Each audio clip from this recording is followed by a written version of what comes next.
Today's box card is the Fall Leaves box card.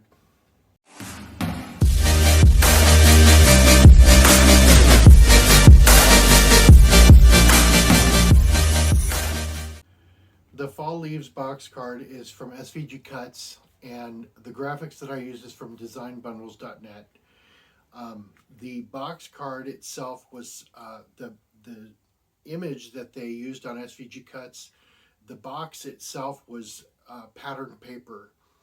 I don't have that pattern or any kind of pattern paper that I could use, so I just used the craft paper, and then I cut. I created some boxes with rounded corners, and then I printed my pattern out, and then I just had the Cricut cut those shapes for the sides, the front, and the back. And they used a pattern that was different from the box for the leaf in the back, and this leaf right here. I just used the same pattern because I thought it was a good pattern to use, and I also used my chipboard like I normally do, but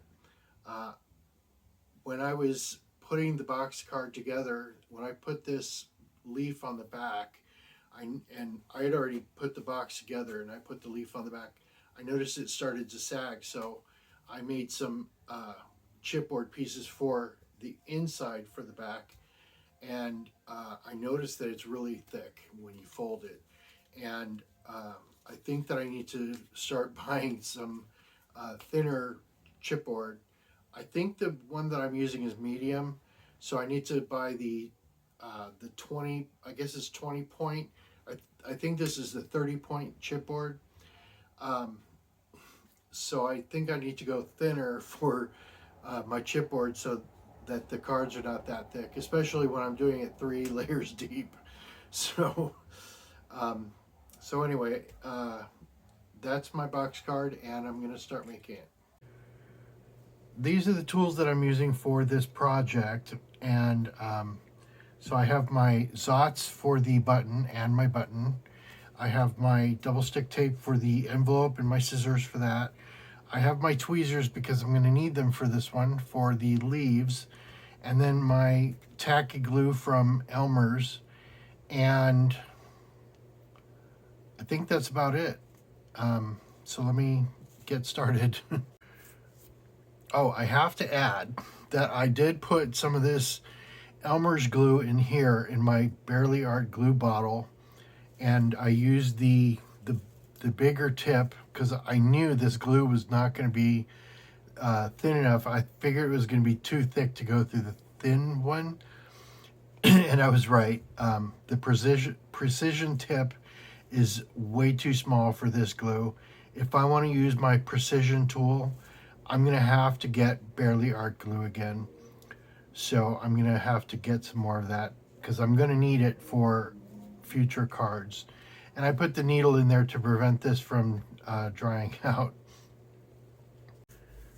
Here are all of my pieces that I'm going to be gluing together. I did some pre-gluing, which I did with these because I knew that they were going to be difficult to put together. I had to use the tweezers for these because they're so thin that I needed to hold on to it with something because it kept flipping around when I was holding it in my fingers. So I just put little dots all over the back and then just place it down. And then for these things, I'm going to be using the tweezers because these are, very floppy, and they're not easy to grab onto. So I'm going to set these aside. These are my layers, or my inserts rather. These are the things that I'm going to need right now. This is for the front. So this is my, these are my pieces for the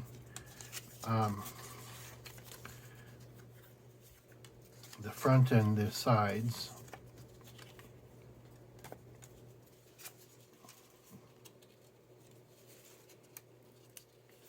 Okay, so I can always tell which side is the front by the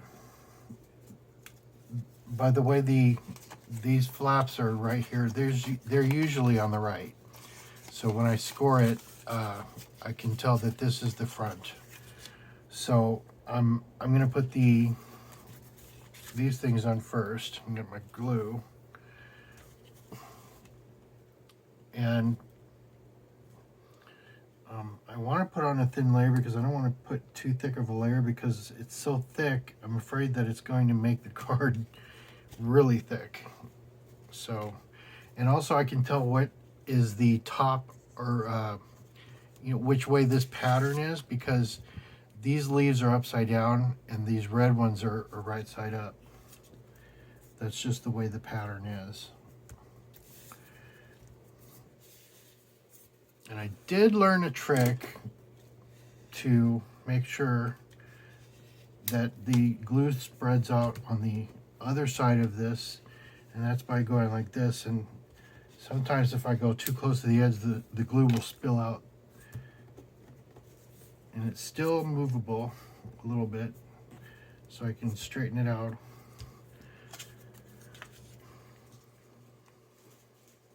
Oh, and I can go like this. I've just been, trying to be very, use my glue sparingly, and I don't want to go crazy with the glue. Because you can end up using a lot of glue on these things, and I don't want to do that. So I'm just going to go ahead and put these on, because they will go on eventually, but I might as well put it on now.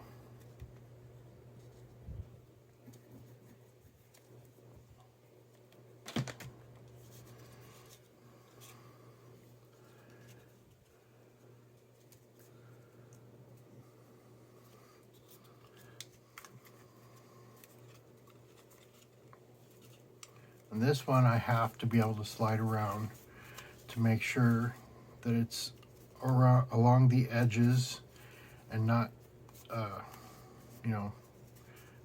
sitting on wrong. Up a little.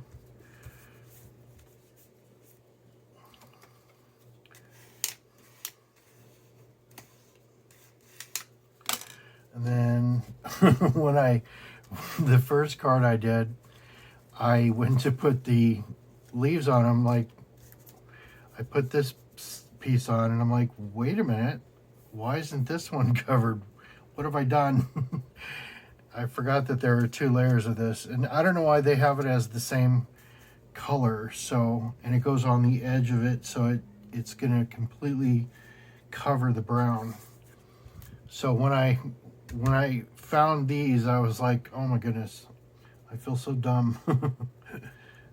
But what's funny is that I did the same thing last year when I made these. These are embossed, I guess. It has like a fabric pattern, and so these I embossed most of the all of the leaves, but this color I didn't, because it was already it already has like a fabric embossment on it, so I didn't have to worry about those. And I'm getting glue everywhere, and I don't have a paper towel. I thought I did. Oh, here's one. Oh, this is a Domino's napkin. That's fine, as long as it works. Don't know why I have a Domino's napkin in here.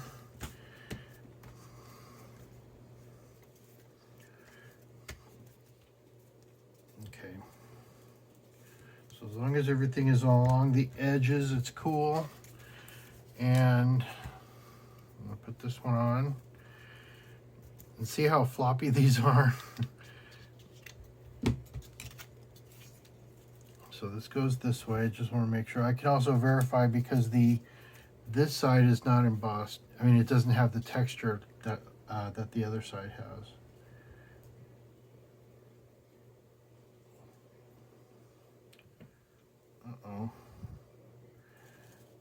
hear these sounds every now and then. It sounds like a bomb going off, but it could be somebody just like shaking out their rug. You never know. I actually shook out a rug one time and it sounded like that.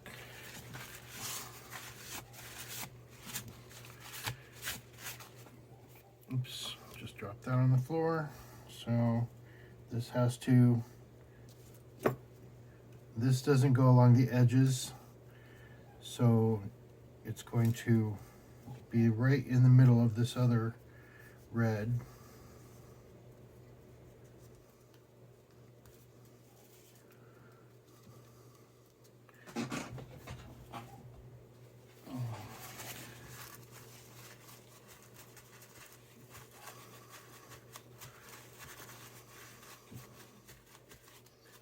I don't know why it just went up to this layer only went up to here.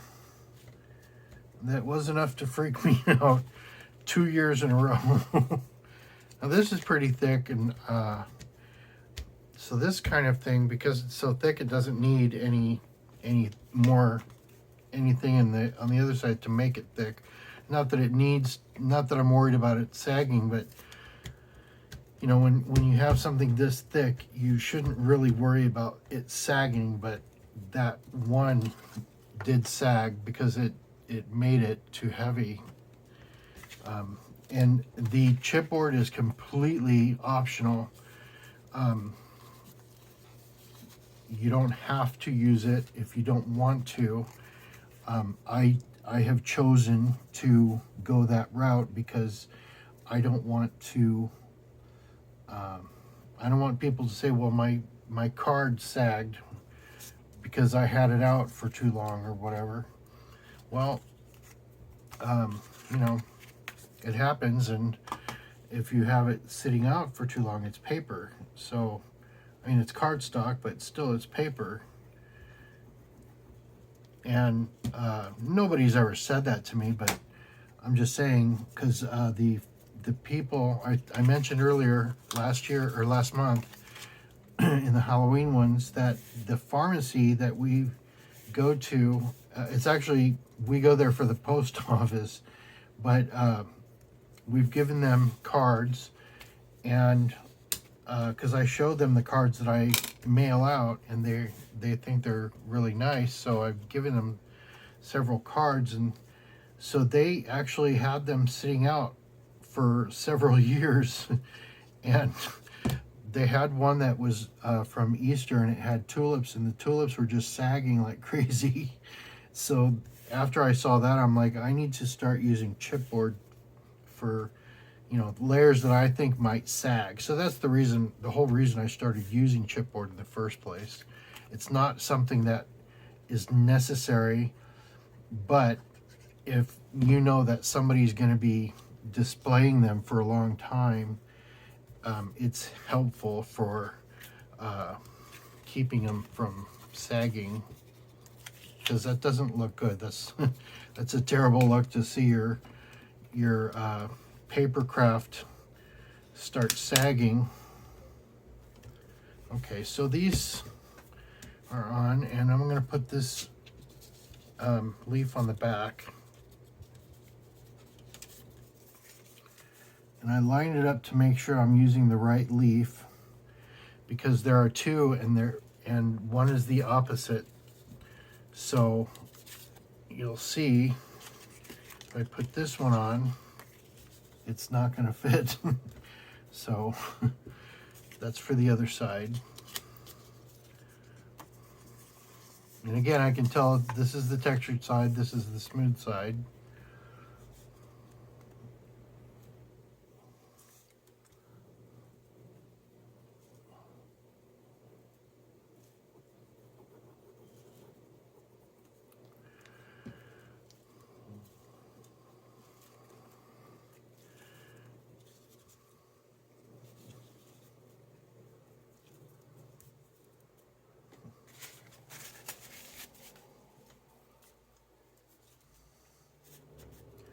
So what are you thankful for today? Today, I'm thankful that I have the ability to make cards.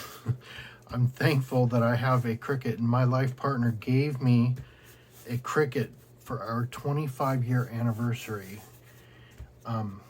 I had mentioned to someone that I was saving for a Brother Scan and Cut or something like a Cricut, and she literally got in the car and drove to the house and brought me a Cricut. I'm like, what are you doing? But it was one of those original Cricuts, the one that has like the keyboard on it, on the Cricut, and it's got like it was only a 6-inch by 12-inch cutting mat, and but I was like, what are you doing? And she says, I've had this thing in my closet for years and I've never used it. Someone gave it to me, and I've never used it and I'm never going to, so you might as well get some use out of it. So I was like, oh my God, thank you so much. And so I put it on my table in the room. We went out and got some paper, and it's the kind that you put a cartridge in, and it reads the it knows what to put on the cartridge or on the paper based on like the keyboard. You punch in the numbers on the keyboard or the letters or whatever, and those correspond to a shape or letters depending on what the cartridge is for, and then it cuts those shapes out. But the thing is that it only works on it only cut like 12 long by 6 wide, so you couldn't really do much but cut shapes. And I actually bought a few cartridges that were one was for cards and one was for boxes. And so I was able to make the cards, and they're not box cards, they were just like folding cards. And but the thing is that I wasn't able to make the envelopes because the Cricut mats were only 6 by 12, so I couldn't make envelopes, and that really kind of bummed me out. So I went back to I'm saving money for a Cricut, and so we were going to Michael's because I needed to get another Cricut mat, and he said, my life partner said, why don't we just go get you another Cricut, since this one is obviously, it's good, but it's old, and also I couldn't use it on the computer. I couldn't do anything other than cut shapes that that came on the cartridge. And so he said, it's our anniversary coming soon, so I'm just gonna get it to you, or get it for you for our anniversary. And I kept saying no because I didn't want him to spend the money because it was expensive, but he ended up buying it for me anyway. And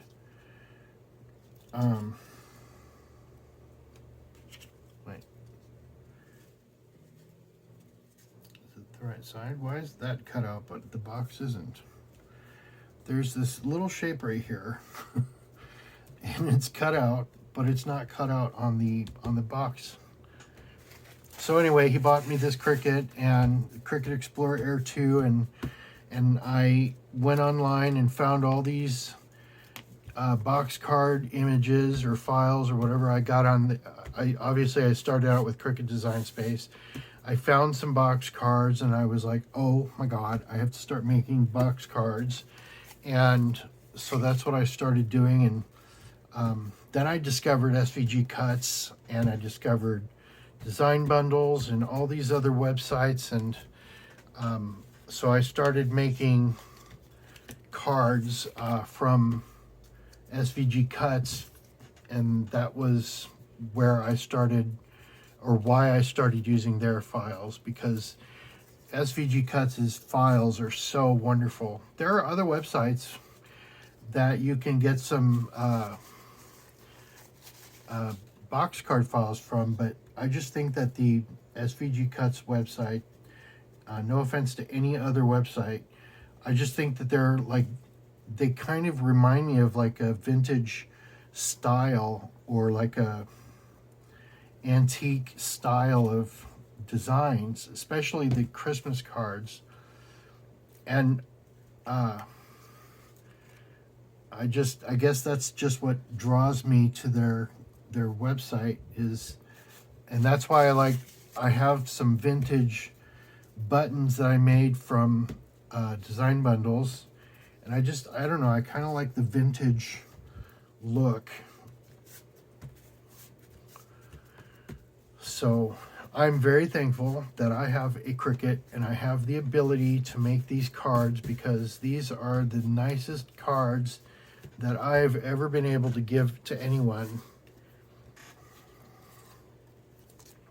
And that is what I'm thankful for today. If I were to say that at dinner at Thanksgiving, people would have been like, come on, finish. I want to eat.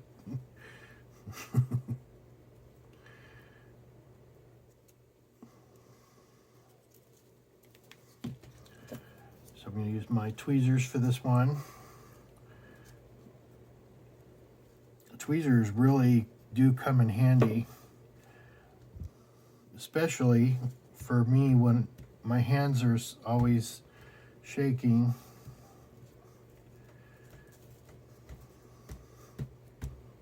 I can't believe how thick this piece is. I don't know if this chipboard is thicker than the normal chipboard that I use.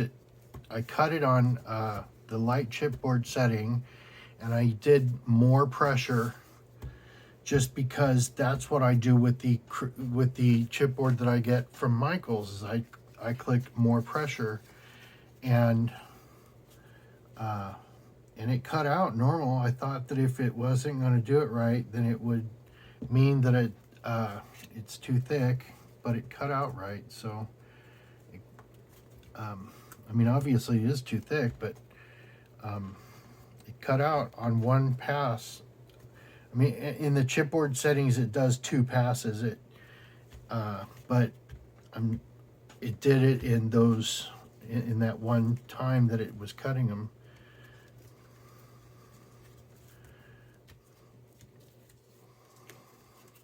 So yeah, I'm gonna go back to Amazon and get some, because I bought a box of 100 chipboard. Because every time I go to Michael's for chipboard, they've only got like 4.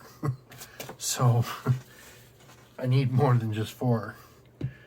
Okay, so I'm going to put the first layer together, and I'm going to need to get it up on my screen, the PDF, because yeah, this green one goes in the back and this one goes on the front, and on the other one this goes on the back and the leaves go in the front. So I'm going to get this back up on the screen. So this one I will definitely, and these I embossed, and these you can, I don't know if you'll be able to see this. Oops. This is the front, and it's embossed on both sides, not just one. That other, the red paper is embossed only on one side, or it's only textured on one side. With the embossing folders, it does both sides. I'm going to set this off to the side if I can pick it up. I don't want to get glue all over it.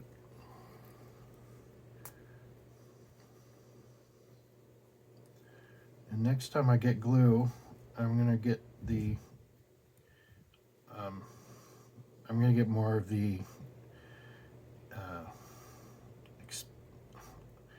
I don't want to say expensive, but Bearly Art glue is really expensive.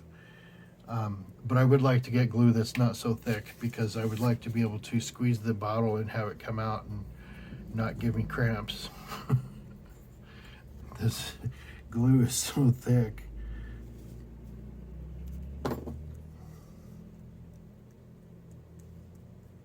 And especially the Christmas cards are going to have such little tiny pieces that I have to glue together, or to glue to the layers, that I'm going to need it to be a lot thinner.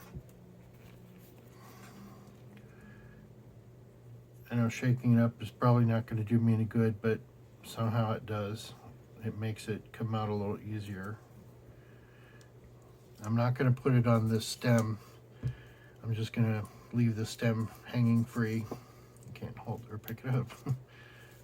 Okay, so this is going to go like this.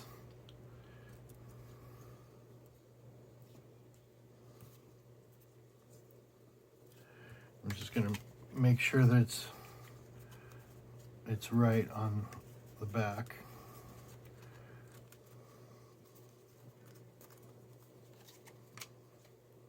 Not that the back matters, but lining it up on the back will make sure that it's lined up in the front too. I guess not, because it slides around so much. There we go. Okay, this is number 1, so I'm going to wait on that, but I'm going to put the chipboard on it first.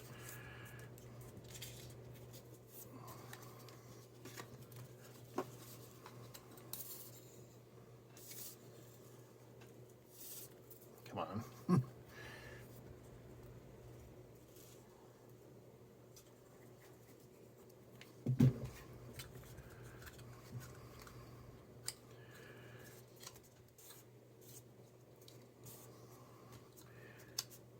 And you have to, when I put the chipboard down on the other ones,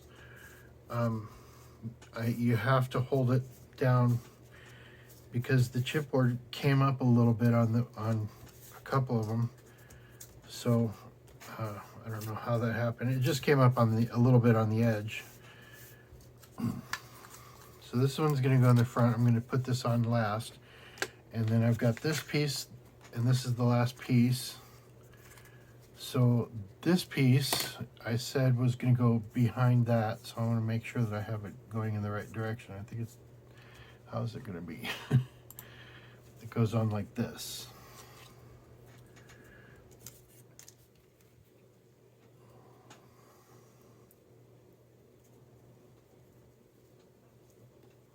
Oh, and I also inked these. I keep forgetting to mention that. I put a little bit of the orange ink around the edges. It's like a light orange around the edges of the yellow. And this is actually not yellow, but I put the orange, orange. It's like a light orange around here, and it kind of makes it look yellow, but it was an orange color. Because if I was going to put inking around an orange color, I would use brown. But if I'm doing it on yellow, I would do orange to darken it up a little around the edges. And it was just those two colors that I used the ink, the orange pieces and the yellow and that other one. So I got the yellow on here, and then I've got the orange on this one. And see, this is a light orange right here, and this is a darker orange, but I just wanted to darken the edges up a little bit more.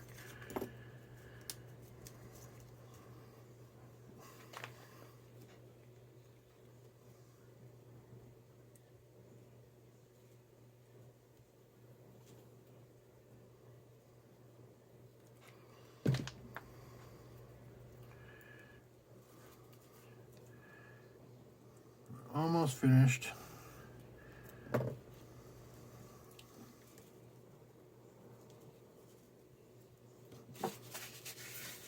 I kind of like the way that looks, because it kind of makes it look dirty a little. I know that's weird to say, but I mean, leaves are dirty. But it kind of looks dirty to me, and it just kind of makes it look better. And that's just because the brown ink that I used. So this one is going to go like this. So it's going to be technically upside down.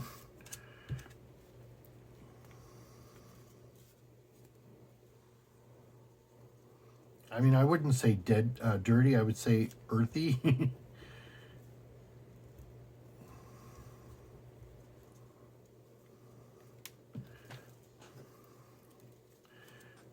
Sometimes I just can't pick it up, so I just have to use the tweezers to pick it up.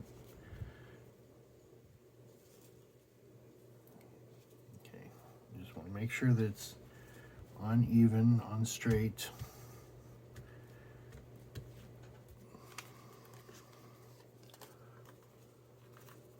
And I do like this glue because it allows me to move things or adjust things around, because, you know, it doesn't always go on perfect the first time. You have to adjust it. And if the glue's starting to dry before you even have time to adjust it, then it's not going to be good. It's going to look bad. So I'm going to put the chipboard on here in the back.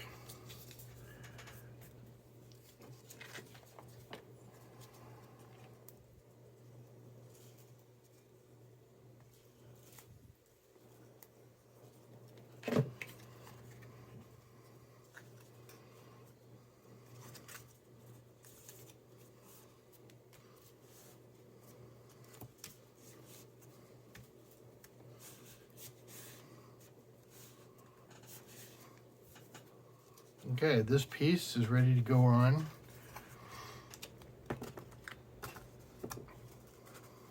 Let me get a drink real quick.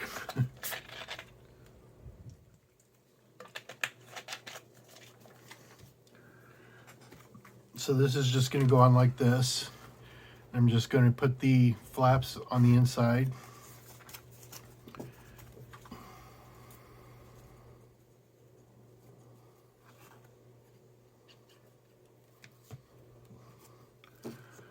Okay. You don't have to hold it, and you're not going to be able to see it that well.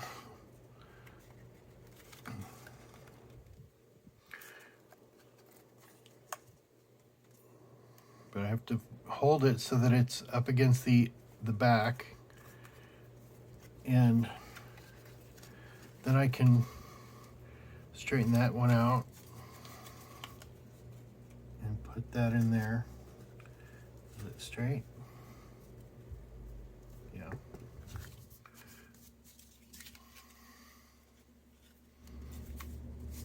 Okay, folds flat both ways. And now the front one.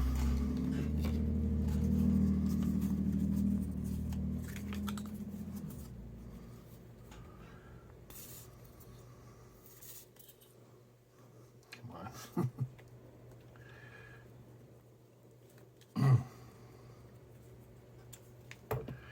Okay, this one, same way, but in the front.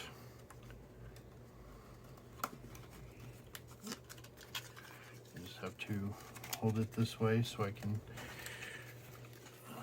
see it. You probably can't see it, but I have to get this in there, so there, you can kind of see it. And this piece goes this way. I'm just going to fold it flat and push down on it and flip it over. Just press down on it to make sure that it stays on. All right, that's that. Now the last thing is the Zot.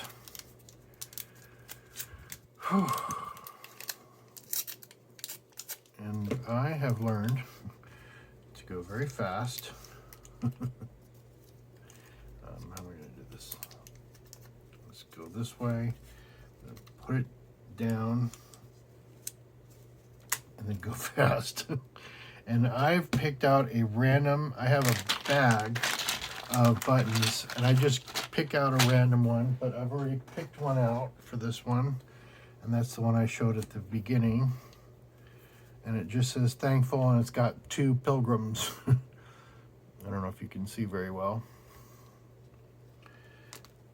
And I put this up a little higher so that I can get it in there as center as possible. But I put it so that I have the metal on the Zot. Okay, that's the card. Now it's time for the envelope.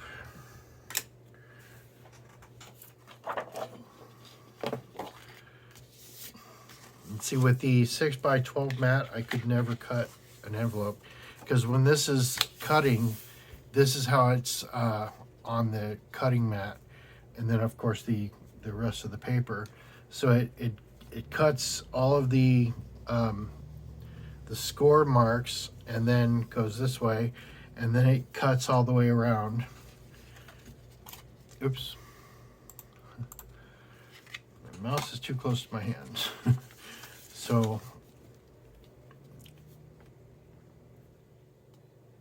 and also when I started making cards, because I couldn't make the envelopes, I thought, well, I'm going to have to start buying envelopes, but they have to be a certain size to be able to fit, and it's going to be very difficult to find envelopes that are, you know, whatever size that I need them to be, because either they're going to be too big or they're going to be too small. They're never going to fit. And SVG Cuts makes their own SVG for the envelope, and it's just the perfect size. Not every time. Sometimes they're a little bit bigger, but for the most part they fit perfectly. And also SVG Cuts, in their videos, they use pattern paper for the envelopes, but I don't know how that would work if you were going to mail someone a card and it was a patterned card or patterned envelope, how that would work. So I just like to use the white. It's just easier. And most envelopes at the store or at Hallmark or wherever are white anyway, or they're a solid color. Like for the Valentine's Day card, I'll make a white a pink or a red envelope. I never use white for the Valentine's Day cards. So anyway, so this is this card, and I appreciate you watching, and I hope that if you were coming here to learn how to make this, that I hope you were able to learn, and that you were able to find my assembly useful. So anyway, thank you for so much for watching, and I'll see you in the next video. Goodbye.